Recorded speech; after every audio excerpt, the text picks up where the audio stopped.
ഞാൻ കേസ് കൊടുത്തിട്ടുണ്ട്. ഈ എനിക്കെതിരെ ഒത്തിരി വീഡിയോ, ഞാനിപ്പോ 17 ലിങ്ക് ഒറ്റ ദിവസം കൊണ്ട് 17 ലിങ്കാണ് ഞാൻ പോലീസ് കൊടുത്തത്. അതിനുശേഷം ഇപ്പോഴും വന്നിട്ടുണ്ട്. അപ്പൊ പോലീസ് പറഞ്ഞത് ഇത് 2 ആഴ്ച സമയം വേണം. 2 ആഴ്ച, അതായത് ഇത് മെറ്റയ്ക്ക് അയച്ച് മെറ്റ അപ്രൂവൽ ചെയ്തിട്ട് വേണമെങ്കിൽ റിമൂവ് ആക്കാൻ. 2 ആഴ്ച കഴിഞ്ഞിട്ട് പിന്നെ എന്തിനാണ് എനിക്ക് ശ്രീലക്ഷ്മിയോട് പറയാനുള്ളൊരു കാര്യം എന്ന് വെച്ച് കഴിഞ്ഞാൽ, നിങ്ങൾ സോഷ്യൽ മീഡിയ ഒരു സാധനം പങ്കുവെക്കുന്ന സമയത്ത് അതിന് പോസിറ്റീവ് ഉണ്ടാവും, നെഗറ്റീവ് ഉണ്ടാവും. ഈ ഒരു സാധനം നമ്മൾ മനസ്സിലാക്കിയിട്ട് വേണം നമ്മൾ സോഷ്യൽ മീഡിയയിൽ ഓരോരോ കാര്യങ്ങൾ പോസ്റ്റ് ചെയ്യാനായിട്ട്. നിങ്ങൾ നിങ്ങളുടെ മെയിനായിട്ട് സോഷ്യൽ മീഡിയയിൽ നിങ്ങൾ പബ്ലിഷ് ചെയ്യുന്ന കാര്യം എന്ന് വെച്ച് കഴിഞ്ഞാൽ ഇതേപോലെ സോഷ്യൽ മീഡിയയിൽ നടക്കുന്ന സോഷ്യൽ ഇഷ്യൂസ് നടക്കുന്ന അങ്ങനത്തെ കുറേ കാര്യങ്ങളൊക്കെ നിങ്ങൾ യൂഷ്വലി പോസ്റ്റ് ചെയ്യുന്നത്. അപ്പോൾ അതിന് 2 അഭിപ്രായം എന്തായാലും ഉണ്ടാവും. ഇപ്പം ഇപ്പോൾ ഈ ദീപക്കിൻ്റെ കേസ് തന്നെ എടുത്തു നോക്ക്. അത് കേരളത്തിലെ 95% ആൾക്കാർ ദീപക്കിനെ സപ്പോർട്ട് ചെയ്ത് വീഡിയോ ചെയ്യുന്ന സമയത്ത് നിങ്ങളെപ്പോലെ 1-2 ആൾക്കാർ ഇതേപോലെ ഓപ്പോസിറ്റ് സംസാരിക്കുന്ന സമയത്ത് അതിന് തീർച്ചയായിട്ടും ഒരു എതിർപ്പുണ്ടാവും. ആ എതിർപ്പ് അവർ ചിലവർ വീഡിയോയിൽ കൂടി ഇതേപോലെ നിങ്ങളുടെ റിയാക്ഷൻ വീഡിയോ പോലെ എടുത്തിട്ട് റിയാക്ട് ചെയ്യുന്നുണ്ട്. അല്ലാത്തൊരു ഈ തെറി വിളിക്കുന്നവർ, നിങ്ങളെ പേഴ്സണലായിട്ട് വിളിച്ച് തെറി വിളിക്കുന്നവരെയൊക്കെ നിങ്ങൾ സൈബർ സെല്ലിൽ വിളിച്ചിട്ട് കംപ്ലയിൻറ്റ് ചെയ്യുന്നതിന് യാതൊരു തെറ്റുമില്ല, എനിക്കും കുഴപ്പമൊന്നുമില്ല. അതേസമയത്ത് നോർമലി ഒരു റിയാക്ഷൻ വീഡിയോ ചെയ്തെന്ന് വെച്ച് നിങ്ങൾ പറഞ്ഞ സ്റ്റേറ്റ്മെൻറ്റ് എടുത്തിട്ട് റിയാക്ഷൻ വീഡിയോ ചെയ്തെന്ന് വെച്ച് നമുക്ക് പോലീസർക്ക് കേസ് എടുക്കാൻ പറ്റത്തില്ല. അതായത് നിങ്ങളിപ്പോൾ നിങ്ങളുടെ ഫോട്ടോയോ നിങ്ങളുടെ ഇത് വെച്ച് നിങ്ങൾ ഒരു വീഡിയോയിൽ മോശമായിട്ട് നിങ്ങളെ ചിത്രീകരിച്ച രീതിയിൽ നിങ്ങൾ തെറി വിളിക്കുകയോ അല്ലെങ്കിൽ നിങ്ങൾ സെക്ഷലി അബ്യൂസ് ചെയ്യുകയാണെങ്കിൽ പോലീസർക്ക് നിങ്ങളുടെ മറ്റേ വീഡിയോ ചെയ്ത ആളുടെ പേരിൽ കേസ് എടുക്കാം. അല്ലാത്ത പക്ഷം നിങ്ങൾ ജസ്റ്റ് അവർ നോർമൽ രീതിയിൽ, അതിപ്പോൾ സീക്രട്ട് ഏജൻറ്റിൻ്റെ പേരിൽ നിങ്ങൾ എന്തോ ഇത് കൊടുത്തെന്ന് കേട്ടു, ഈ ലിസ്റ്റ് സീക്രട്ട് ഏജൻറ്റ് ഉണ്ടെന്ന് കേട്ടു. ആ വീഡിയോ കണ്ടാൽ നമുക്ക് വ്യക്തമായി മനസ്സിലാവും സീക്രട്ട് ഏജൻറ്റ് അതിന് പുള്ളിക്കാരൻ്റെ രീതിയിൽ നിങ്ങളുടെ വീഡിയോ എടുത്തു, നിങ്ങളുടെ ഇൻ്റർവ്യൂയുടെ വീഡിയോ എടുത്തു, പുള്ളിക്കാരൻ്റെ രീതിയിൽ ആ ഒരു ക്രിറ്റിസിസമാണ് പറഞ്ഞത്. ആ ക്രിറ്റിസിസത്തിന് ഒരിക്കലും നമുക്കൊരു കംപ്ലൈൻ്റ് ആയിട്ട് അവർക്ക് പോലീസുകാർക്ക് രജിസ്റ്റർ ചെയ്യാൻ പറ്റില്ല.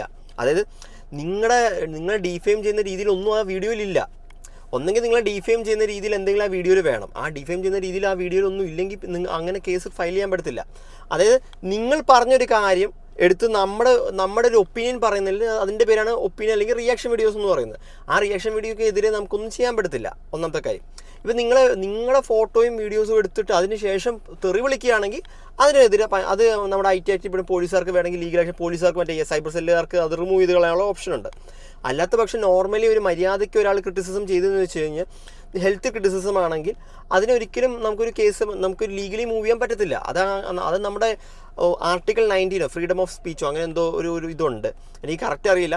ഞാൻ ഇവിടെ കണ്ടിട്ടുള്ള പോലെ തോന്നുന്നു ആർട്ടിക്കിൾ 19 ആണെന്ന് തോന്നുന്നു. അത് ഇതേപോലെ പറയുന്നുണ്ട്. പിന്നെ നമ്മുടെ യൂട്യൂബ്, അതേപോലെ ഇൻസ്റ്റാഗ്രാം, ഫേസ്ബുക്ക് ഇതേപോലെ കുറേ പ്ലാറ്റ്ഫോമിൽ വ്യക്തമായി പറയുന്നുണ്ട് വേറൊരാളുടെ വീഡിയോ നമുക്ക് എടുത്ത് റിയാക്ഷൻ വീഡിയോ ചെയ്യാനുള്ള അധികാരമുണ്ട്. പക്ഷേ അത് ഫെയർ യൂസിന് വേണ്ടിയിട്ട് നമുക്ക് റിയാക്ഷൻ വീഡിയോ പോലെ ചെയ്യാം. പക്ഷേ അത് വ്യക്തമായി എഴുതിയിട്ടുണ്ട് നമുക്കത് ക്രിറ്റിസിസം ചെയ്യാം, നമുക്ക് നമ്മുടെ കമൻട്രി ആഡ് ചെയ്യാം. പക്ഷേ ഇതിനകത്ത് വ്യക്തമായി യൂട്യൂബും ഈ ഫേസ്ബുക്കും ഇൻസ്റ്റാഗ്രാമും പറയുന്നുണ്ട് ഇതിനകത്ത് വേറെ അബ്യൂസീവ് ലാംഗ്വേജ് പറയാൻ പാടില്ല, സെക്ഷൽ ആയിട്ടുള്ള ഇതൊന്നും പറയാൻ പാടില്ല. അങ്ങനത്തെ ഇത് വ്യക്തമായി യൂട്യൂബും പറയുന്നു. യൂട്യൂബിൻ്റെ പോളിസിയിലും ഉണ്ട്, നമ്മുടെ ഇൻസ്റ്റാഗ്രാമും ഉണ്ട്, ഫേസ്ബുക്കിലും പറയുന്നുണ്ട് ഈ കാര്യങ്ങൾ വ്യക്തമായി. അപ്പോൾ നോർമലി ഇപ്പോൾ സീക്രട്ട് ഏജൻറ്റൊക്കെ ചെയ്യുന്നത് നിങ്ങളുടെ ഇൻ്റർവ്യൂ എടുക്കുന്നു, ആ ഇൻ്റർവ്യൂ എടുത്ത് കണ്ടു, നിങ്ങളുടെ അഭിപ്രായം നിങ്ങൾ പറയുന്നു ആ ഇൻ്റർവ്യൂവിൽ. അതിനുശേഷം സീക്രട്ട് ഏജൻറ്റിൻ്റെ അഭിപ്രായമാണ് ആ വീഡിയോയിൽ പറയുന്നത്. ആ അഭിപ്രായ സ്വാതന്ത്ര്യം എല്ലാവർക്കും ഉണ്ട്. ഇപ്പം നിങ്ങൾ ദീപക്കിൻ്റെ കേസിൽ നിങ്ങൾ പറയുന്നത് നിങ്ങളുടെ അഭിപ്രായ സ്വാതന്ത്ര്യമാണ്. അപ്പോൾ ഇത്രയും 95% കേരളത്തിലുള്ള ആൾക്കാർ ദീപക്കിനെ സപ്പോർട്ട് ചെയ്ത് പറയുന്ന സമയത്ത് നിങ്ങളൊരു നെഗറ്റീവായിട്ട് പറയുന്നു.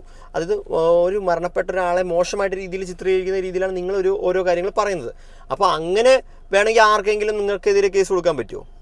അപ്പോൾ എനിക്ക് പറയാനുള്ളത് ക്രിറ്റിസിസം, അതായത് നിങ്ങളിപ്പോൾ ഒരു സോഷ്യൽ മീഡിയയിൽ പറയുന്നൊരു സാധനം അതൊരു ഹെൽത്തി ക്രിറ്റിസിസം ആണെങ്കിൽ അതിനെ നമുക്ക് ലീഗലി ഒന്നും ചെയ്യാൻ പറ്റത്തില്ല. അതേസമയം നിങ്ങൾ തെറി വിളിച്ചോ അങ്ങനെ മോശമായിട്ട് ചിത്രീകരിക്കുന്ന രീതിയിൽ എന്തെങ്കിലും ചെയ്യുകയാണെങ്കിൽ മാത്രമേ അത് ലീഗലായിട്ട് നമുക്ക് മൂവ് ചെയ്യാൻ പറ്റത്തുള്ളൂ. അതിന് പോലീസുകാരെ കുറ്റം പറഞ്ഞിട്ട് കാര്യമില്ല.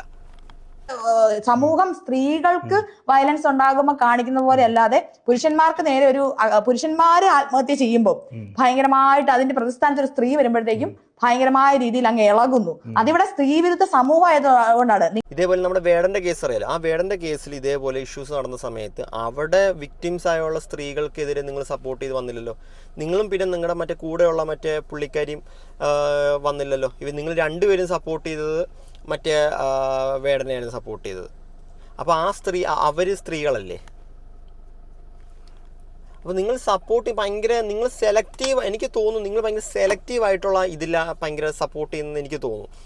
അതായത് ഒരു ഫെമിനിസം എന്ന് പറയുന്ന സാധനം, നിങ്ങളൊരു ഫെമിനിസ്റ്റാണെന്ന് നിങ്ങൾ തന്നെ പറയുന്നുണ്ട്. ഒരു ഫെമിനിസ്റ്റ് എന്ന് പറഞ്ഞു കഴിഞ്ഞാൽ അത് എല്ലാ ജെൻഡേഴ്സിനെയും ഈക്വലായിട്ട് കാണുക. അതേ സമയത്ത് ഇതേപോലെ സ്ത്രീകൾക്ക് എന്തെങ്കിലും പ്രശ്നം സ്ത്രീകൾക്കെതിരെ വോയിസ് ഔട്ട് ചെയ്യുക. ജെന്യുവനായിട്ട് ഒരു പുരുഷന് ഇതേപോലെ ഒരു സ്ത്രീക്ക് ഓപ്പോസിറ്റ് ആയിട്ടൊരു ജെൻഡറിൽ നിന്ന് ഇതേപോലെ ഒരു മോശമായിട്ടൊരു അനുഭവം സംഭവിച്ചു കഴിഞ്ഞാൽ ആ പുരുഷന് വേണ്ടി സംസാരിക്കുക, അതൊക്കെയാണ് ശരിക്കും ഒരു ഫെമിനിസം എന്ന് പറയുന്നത്. അല്ലാണ്ട് ഒരു സ്ത്രീ എന്ത് തെറ്റ് ചെയ്താലും, അതായത് ഒരു സ്ത്രീ ആ സ്ത്രീയുടെ ഭാഗത്ത് തെറ്റാന്ന് അറിഞ്ഞിട്ട് കൂടി ആ സ്ത്രീനെ സപ്പോർട്ട് ചെയ്യുന്നതിന് ഫെമിനിസം എന്ന് പറഞ്ഞിട്ട് കാര്യമില്ല. നിങ്ങൾ ചില ഇൻ്റർവ്യൂവിൽ ഞാൻ പറയുന്ന സ്റ്റേറ്റ്മെൻറ്റ്, നിങ്ങളൊരു ഇൻ്റർവ്യൂ തന്നെ പറഞ്ഞോളൂ, എനിക്ക് പുരുഷന്മാരെ കാണുന്നേ ഇഷ്ടമല്ല, അവന്മാർക്ക് ധൈര്യമില്ല എന്ന് പറഞ്ഞാൽ, അപ്പോൾ നിങ്ങളൊരു ഭയങ്കര ഒരു പുരുഷ വിരോധി എന്ന രീതിയിൽ നിങ്ങൾ തന്നെ ഒരു ഇൻ്റർവ്യൂവിൽ നിങ്ങൾ തന്നെ പറയുന്നുണ്ട്. അപ്പോൾ എനിക്ക് കൂടുതലൊന്നും പറയാനില്ല, അത് നിങ്ങളുടെ പേഴ്സ്പെക്റ്റീവിലുള്ള വ്യൂ ആണ്. നിങ്ങളുടെ കാഴ്ചപ്പാടിൽ ഷിംജിത നിരപരാധിയാണ് നിങ്ങളുടെ കാഴ്ചപ്പാടിൽ, അതായത് ദീപക്കാണ് ഇതിനകത്ത് കുറ്റവാളി എന്ന് നിങ്ങളുടെ കാഴ്ചപ്പാടിൽ നിങ്ങൾ ഓരോരോ ഇൻ്റർവ്യൂവിൽ പറയുന്നത്. പക്ഷേ ബാക്കിയുള്ള 95% ആൾക്കാർക്കും ദീപക് ഇന്നസെൻ്റ് ആയിട്ട്, എനിക്കുൾപ്പെടെ ദീപക്കിൻ്റെ ഭാഗത്ത് ആ വീഡിയോ കണ്ടിട്ടാണല്ലോ നിങ്ങൾ ഈ കാര്യങ്ങൾ പറയുന്നത്. ആ വീഡിയോ കണ്ടിട്ട് എനിക്കും കാര്യമായിട്ട് കുഴപ്പമൊന്നും ദീപക്കിൻ്റെ സൈഡിൽ കുഴപ്പമൊന്നും തോന്നിയിട്ടില്ല. ദീപക് ഇന്നസെൻ്റ് ആണ്, അതിവർ ഇതിന് റീച്ചിന് വേണ്ടിയിട്ട് തന്നെ ചെയ്തതാണെന്ന് എനിക്കും ബോധ്യമാണ്. കോടതിക്കും അത് ബോധ്യപ്പെട്ടുകൊണ്ടാണ് ഇപ്പോഴും പുള്ളിക്കാരി റിമാൻഡിൽ കിടക്കുന്നത്. ചുമ്മാ ഒരാളെ പിടിച്ച് 14 ദിവസം 15 ദിവസം റിമാൻഡ് ചെയ്യില്ലല്ലോ കോടതി. അപ്പോൾ ഇപ്പോൾ രണ്ടാമത്തെ കാര്യത്തിൽ ഈ പുള്ളിക്കാരി റിമാൻഡ് ചെയ്ത് ഫസ്റ്റ് ക്ലാസ് മാജിസ്ട്രേറ്റ് പുള്ളിക്കാരി ജാമ്യം തള്ളി. ഇപ്പോൾ പുള്ളിക്കാരി വീണ്ടും ജാമ്യാപേക്ഷയായിട്ട് വീണ്ടും പോയിട്ടുണ്ട്. അപ്പോൾ ഇതൊന്നും കാണേണ്ട നമ്മുടെ ഒരു ബേസിക് ആയിട്ടുള്ള ഒരു റൂളാണ്. നമ്മൾ കോടതി ഇതൊക്കെ നോക്കുന്ന സമയത്ത് വിലയിരുത്തിയിട്ടാണല്ലോ ഒരാൾക്ക് ജാമ്യം കൊടുക്കണോ വേണ്ടോ എന്ന് തീരുമാനിക്കുന്നത്. അപ്പോൾ ഇതൊക്കെ കോടതി കണ്ടിട്ടുണ്ടാവും. അപ്പോൾ എന്തായാലും നിങ്ങളുടെ അഭിപ്രായം നിങ്ങൾ പറയുന്നു, നിങ്ങളുടെ അഭിപ്രായ സ്വാതന്ത്ര്യം നിങ്ങൾക്കുണ്ട്. അതേ സമയത്ത് നാളെ ഒരു സോഷ്യൽ ഇഷ്യൂ വരുന്ന സമയത്ത് നിങ്ങൾ ഇതേപോലെ എടുത്ത് നിങ്ങളുടെ അഭിപ്രായം പറഞ്ഞ് നിങ്ങൾ ഫേസ്ബുക്കിലൊക്കെ പോസ്റ്റ് ചെയ്യത്തില്ലേ, അതേപോലെ തന്നെ നിങ്ങൾ പറയുന്ന ഓരോ കാര്യങ്ങൾ, അത് ശ്രീലക്ഷ്മി പറയുന്ന ഓരോരോ കാര്യങ്ങൾ ബാക്കിയുള്ളവർ ഐഡിയോളജി ആയിട്ട് മാച്ച് ആയി കാണത്തില്ല. അപ്പോൾ അവരുടെ അഭിപ്രായം മാന്യമായ രീതിയിൽ ചിലവർ പറയും, ചിലവർ തെറി വിളിക്കുന്നവരൊക്കെ നിങ്ങൾ റിപ്പോർട്ട് ചെയ്തതിന് കുഴപ്പമൊന്നുമില്ല. നിങ്ങളെ മോശമായിട്ട് രീതി ഇതേപോലെ തെറിയൊക്കെ വിളിച്ച് വീഡിയോസ് ചെയ്യുന്നവരെ റിപ്പോർട്ട് ചെയ്തതിന് കുഴപ്പമൊന്നുമില്ല.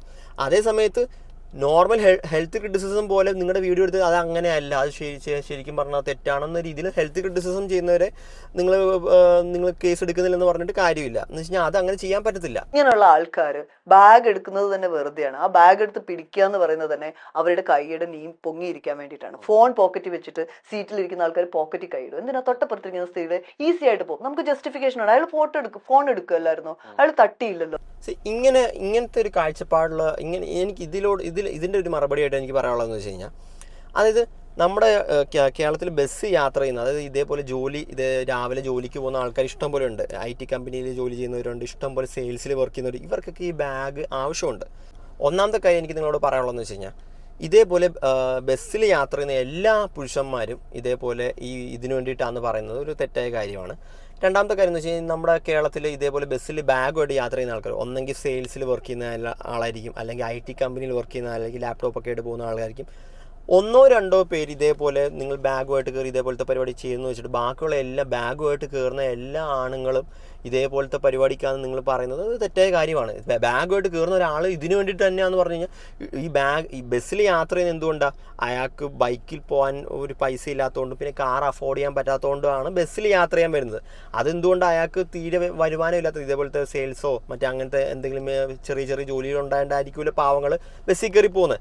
സ്വന്തമായിട്ട് വരുമാനം ഉണ്ടായിരുന്നെങ്കിൽ കാറിലോ ബസ്സിലോ ഒക്കെ പോകാനുള്ള കാറിലോ ബൈക്കിലോ പോകാൻ ഇതുണ്ടായിരുന്നെങ്കിൽ അവർ അങ്ങനെ പോയേനെ. അങ്ങനെ തീരെ നിവൃത്തിയില്ലാത്തവരാണ് ഈ ബസ്സിൽ കയറി പോകുന്നത്.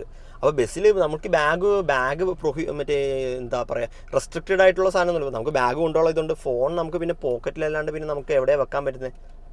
നിങ്ങളൊന്ന് ആലോചിച്ച് നോക്കി. ഫോൺ പിന്നെ ഒരു പാൻറ്റിൻ്റെ പോക്കറ്റിലല്ലാണ്ട് പിന്നെ എവിടെയാണ് വെക്കാൻ പറ്റുന്നത്? നമുക്ക് വേറെ എവിടെയെങ്കിലും സ്ഥലമുണ്ടോ വെക്കാനായിട്ട്? പിന്നെ ഇതിന് വേണ്ടിയിട്ട് തന്നെ കച്ചകെട്ടി എന്ന് വെച്ച് കഴിഞ്ഞാൽ, ബാഗുമായിട്ട് കയറുന്നവരെല്ലാം ഇതിന് വേണ്ടിയിട്ട് തന്നെ കച്ചകെട്ടി ഇറങ്ങുന്നത് തെറ്റായ ധാരണ. അതങ്ങനെയല്ല ശരിക്കും പറഞ്ഞാൽ. ഈ വീഡിയോ എടുത്ത ആൾക്കാർ ശരിക്കും പറഞ്ഞു കഴിഞ്ഞാൽ ഈ കംപ്ലീറ്റ് വീഡിയോ റിമൂവ് ചെയ്തിട്ടുണ്ട്. അതിൻ്റെ സംഭവം എന്ന് വെച്ച് കഴിഞ്ഞാൽ, ഇതിൻ്റെ സ്റ്റാർട്ടിങ്ങിൽ ഭയങ്കര കോൺട്രവേഴ്ഷ്യൽ ആയിട്ടുള്ള ഒരു ക്ലിപ്പായിട്ടായിരുന്നു ഇവർ കൊടുത്തത്. അതിൻ്റെ ഒരു മിഡിൽ പോർഷനും എൻഡ് പോർഷൻ, ഞാൻ ഈ വീഡിയോ ഫുൾ കണ്ട, മിഡിൽ പോർഷനും എൻഡ് പോർഷനും കൊണ്ട് കൂട്ടിമുട്ടിച്ച് അതൊരു തെറ്റായ രീതിയിൽ മിസ്ലീഡിങ് ചെയ്യുന്ന, ആൾക്കാരെ മിസ്ലീഡിങ് ചെയ്യുന്ന രീതിയിലായിരുന്നു ആദ്യ വീഡിയോ പബ്ലിഷ് ചെയ്തത്. എന്നിട്ട് ഇത് കണ്ടുപിടിച്ചത് നമ്മുടെ ബൈജു എന്ന് പറഞ്ഞൊരു പുള്ളിക്കാരൻ. ഞാൻ വീഡിയോ ഞാൻ ഒന്ന് കാണിച്ചു തരാം. ഇന്ന് രാവിലെ എഡിറ്റ് ചെയ്തതിന് ശേഷം 7 മണിക്ക് ഇട്ടതിന് ശേഷം ഒരു 10 മണിയോട് കൂടി അത് ഹൈ റീച്ചിലേക്ക് പോയി. ആ റീച്ചിലേക്ക് പോയ സമയത്താണ് എനിക്ക് കണ്ടിന്യൂസ് ആയിട്ട് കോൾ വരികയാണ്. അതുമായി ബന്ധപ്പെട്ട ആൾക്കാർ എന്നെ കോൺടാക്ട് ചെയ്യാൻ ഒരുപാട് ശ്രമിച്ചിട്ടുണ്ടായിരുന്നു. അവസാനം എൻ്റെ നമ്പർ എങ്ങനെയൊക്കെയോ തപ്പിപ്പിടിച്ച് എന്നെ വിളിച്ചിട്ട് ഞാൻ ഇട്ട വീഡിയോ ഒന്ന് റിമൂവ് ചെയ്യണമെന്ന് പറഞ്ഞു. വളരെ വലിയൊരു കോൺട്രവേഴ്സി ഉണ്ടാക്കുന്ന ഒരു വീഡിയോ തന്നെയായിരുന്നു അവർ ഇന്നലെ പോസ്റ്റ് ചെയ്തിട്ടുണ്ടായിരുന്നത്. അതിൻ്റെ ഹൈലൈറ്റിൽ, അതായത് ഫ്ലാഷ് കട്ടിനകത്ത് ഒരുപാട് പ്രശ്നങ്ങളുണ്ടായിരുന്നു. അത് വീഡിയോ മേക്കേഴ്സിനെ വല്ലാതെ എഫക്റ്റ് ചെയ്തു. അതുകൊണ്ടാണ് അവരെന്നെ വിളിച്ചതും. അവരോട് ഞാൻ കാര്യങ്ങൾ സംസാരിക്കുന്നതിന് മുമ്പേ തന്നെ അവർ അവരുടെ പെശക് മനസ്സിലാക്കി അവരുടെ വീഡിയോ ഡിലീറ്റ് ചെയ്തിരുന്നു. എന്നിട്ട് അവർ പറഞ്ഞൊരു കാര്യം, ഇത് എഡിറ്റിംഗ് മിസ്റ്റേക്ക് ആയിരുന്നു എന്നാണ് പറഞ്ഞത്. ഇത് മോണിറ്റർ ചെയ്യാനുള്ള സംവിധാനം നിങ്ങൾ ഓണേഴ്സ് ഉണ്ടാക്കേണ്ടതായിട്ടുണ്ട്. യെസ്, ഈ പുള്ളിക്കാരൻ ബാക്കിയുള്ളവർ ആരും ഫൈൻഡ് ഔട്ട്. ഈ പുള്ളിക്കാരൻ മറ്റേ ബൈജു എന്ന് പറഞ്ഞ പുള്ളിക്കാരൻ ഇതേപോലെ സോഷ്യൽ ഇൻഫ്ലുവൻസറാണ്. ഇതേപോലെ പുള്ളിക്കാൻ ഇതേപോലത്തെ ആ സാധനം കണ്ട് നമ്മൾ ബാക്കിയുള്ളവരൊക്കെ ഇൻസ്റ്റാഗ്രാമിൽ കൂടെ ഇങ്ങനെ ക്ലിബായിട്ട് ആയിരുന്നു കണ്ടുകൊണ്ടിരുന്നത്. ഞാനൊക്കെ ക്ലിബായിട്ട് അതിൻ്റെ പിന്നെയാണ് ഇവരുടെ വീഡിയോ ശ്രദ്ധിച്ചത്. സ്റ്റാർട്ടിങ് കണ്ടപ്പോൾ എനിക്ക് മനസ്സിലായത് എന്താ സംഭവം എന്ന് മനസ്സിലായത്. സ്റ്റാർട്ടിങ്ങിൽ ഒരു അത് മിഡിലിൽ കിടക്കുന്ന ഒരു പോർഷൻ മെയിൻ പോർഷൻ കൂടെ കൂട്ടി ചേർത്തിട്ട് വേറൊരു മിസ്ലീഡിങ് പോലെ, ഞാൻ പറയുന്നില്ല, ആ ക്ലിപ്പ് ഞാൻ പ്ലേ ചെയ്യുന്നില്ല, എൻ്റെ കിടപ്പുണ്ട്, പക്ഷെ ഞാനത് പറയുന്നില്ല. അത് പിന്നെ അവർ റിമൂവ് ചെയ്തുകൊണ്ട് പിന്നെ അവരൊരു അപ്പോളജി ലെറ്ററും എഴുതിയിട്ടുണ്ടായിരുന്നു. ഇതേപോലത്തെ അവരുടെ എഡിറ്റർ സൈഡിൽ നിന്ന് ഒരു മിസ്റ്റേക്ക് വന്നു. പക്ഷേ അത് അവർ അപ്രീഷിയേറ്റ് ചെയ്യേണ്ടതിനെ ഇരിക്കുന്നു. എന്ന് വെച്ച് കഴിഞ്ഞാൽ അവരുടെ സൈഡിൽ നിന്ന് ഒരു മിസ്റ്റേക്ക് വന്നു, അവർ ആ വീഡിയോ റിമൂവ് ടേക്ക് ഡൗൺ ചെയ്തു. നല്ലൊരു കാര്യം തന്നെയാണ്. പക്ഷേ ഇതേപോലെ മിസ്റ്റേക്ക് അക്സെപ്റ്റ് ചെയ്ത് ഇത് നമ്മുടെ സൈഡിൽ നിന്ന് എന്തെങ്കിലും മിസ്റ്റേക്ക് വന്നിട്ടുണ്ടെങ്കിൽ ഇതേപോലെ അക്സെപ്റ്റ് ചെയ്ത് ചെയ്യുന്നത് നല്ലൊരു കാര്യം തന്നെയാണ്. അത് അവരെ അപ്രീഷിയേറ്റ് ചെയ്യേണ്ടതിനെ ഇരിക്കുന്നു. ഇതേപോലെ ഈ പുള്ളിക്കാരൻ ഇതേപോലെ റിയാക്ഷൻ വീഡിയോ ചെയ്തുകൊണ്ടാണ്. ഇപ്പോൾ നിങ്ങളൊന്ന് മനസ്സിലാക്കാം, ശ്രീലക്ഷ്മി മനസ്സിലാക്കാം. ഇപ്പോൾ ഇവരുടെ സൈഡിൽ നിന്ന് ഒരു മിസ്റ്റേക്ക് വന്നു. ശ്രീലക്ഷ്മി ഇപ്പോൾ നേരത്തെ പറയുന്നില്ല ഇതേപോലെ എന്തിനാണ് റിയാക്ഷൻ വീഡിയോസ് ചെയ്യുന്നത്. ഇതേപോലെ റിയാക്ഷൻ വീഡിയോ ചെയ്തുകൊണ്ടാണ് ഇതേപോലത്തെ ഉള്ള കാര്യങ്ങൾ ടേക്ക് ഡൗൺ ചെയ്യാൻ പറ്റുന്നത്. ഈ വീഡിയോ എന്തുകൊണ്ടാണ് ടേക്ക് ഡൗൺ ചെയ്യാനുള്ള കാരണം എന്ന് വെച്ച് കഴിഞ്ഞാൽ, ഇതിനകത്ത് ഈ ബൈജു എന്ന് പറഞ്ഞ പുള്ളിക്കാരൻ്റെ അഭിപ്രായം, അതായത് ഈ വീഡിയോ വെച്ച് അഭിപ്രായം പറഞ്ഞപ്പോഴത്തേക്കും ആ കേൾക്കേണ്ട ആൾക്ക് അത് മനസ്സിലായി. അതായത് ഇതിൻ്റെ അകത്തൊരു മിസ്റ്റേക്ക് വന്നിട്ടുണ്ട്, ഇവരുടെ എഡിറ്റർ സൈഡിൽ നിന്ന് ഒരു മിസ്റ്റേക്ക് വന്നിട്ടുണ്ടെന്ന് പറഞ്ഞുകൊണ്ടാണ് ഇവർ ഇതേപോലെ അപ്പോളജി ലെറ്ററും എഴുതി വെച്ചിട്ട് ഇവർ ആ വീഡിയോ ടേക്ക് ഡൗൺ ചെയ്ത് കളഞ്ഞത്. മനസ്സിലായി? അതായത് നമുക്ക് അഭിപ്രായം പറയാനുള്ള സ്വാതന്ത്ര്യം, അതായത് ഞാനും പറയുന്നത്, നമുക്ക് അഭിപ്രായം പറയാനുള്ള സ്വാതന്ത്ര്യമുണ്ട്. നമുക്ക് ആ ഒരു സാധനം ഇത്രയും പേര്, അത് കേരളത്തിൽ ഇത്രയും ആൾക്കാരും അത് തെറ്റാന്ന് പറയുമ്പോഴത്തേക്കും നമുക്ക് ജസ്റ്റ് ഒരു ബോധമുണ്ടോ അത് ശരിക്കും ചിലപ്പോൾ എന്തെങ്കിലും ഇതുണ്ടോ, ശരിക്കും കാര്യമുണ്ടോ. അതായത് 50-50 ആയിട്ട് നിൽക്കുന്ന ഒരു ഇതാണെങ്കിൽ നമുക്ക് പിന്നെയും പറയാം രണ്ട് അഭിപ്രായ കൂട്ടമാണെന്ന് പറയും. ഇത് ഒരു ഭൂരിഭാഗം കേരളത്തിലൊരു 96% ആൾക്കാരും ഇതേപോലെ ദീപകിനെ സപ്പോർട്ട് ചെയ്ത് പറയുമ്പോഴത്തേക്കും ഒരു 3-4% ആൾക്കാർ ഇതേപോലെ ഓപ്പോസിറ്റായിട്ട് വരുമ്പോഴത്തേക്കും നിങ്ങൾ എന്തിനാ റീച്ചിന് വേണ്ടിയിട്ടാണ് നമ്മൾ പറഞ്ഞ് എങ്ങനെ ഇരിക്കും? നിങ്ങൾ റീച്ചിന് വേണ്ടിയിട്ടാണ് ഈ പരിപാടി ചെയ്യുന്നതെന്ന് പറഞ്ഞു കഴിഞ്ഞാൽ നിങ്ങൾ എങ്ങനെ ഇരിക്കും? അത് നിങ്ങൾ ഇത്രയും നാളെ എവിടെയും കണ്ടിട്ടില്ലായിരുന്നു. ഇതേപോലെ ഓപ്പോസിറ്റ് പറഞ്ഞുകൊണ്ടാണ് നിങ്ങൾ ഓരോരോ മീഡിയാസിൽ വന്നിരിക്കുന്നതെന്ന് പറഞ്ഞാൽ എങ്ങനെ ഉണ്ടാവും? അതേപോലെ ഇരിക്കും. എന്തായാലും നിങ്ങളുടെ അഭിപ്രായം കമൻറ്റ് ചെയ്യുക. ഇതേപോലത്തെ അപ്ഡേറ്റ്സ് ആയിട്ട് നമ്മുടെ ചാനൽ മറക്കാതെ സബ്സ്ക്രൈബ് ചെയ്യുക. ബൈ.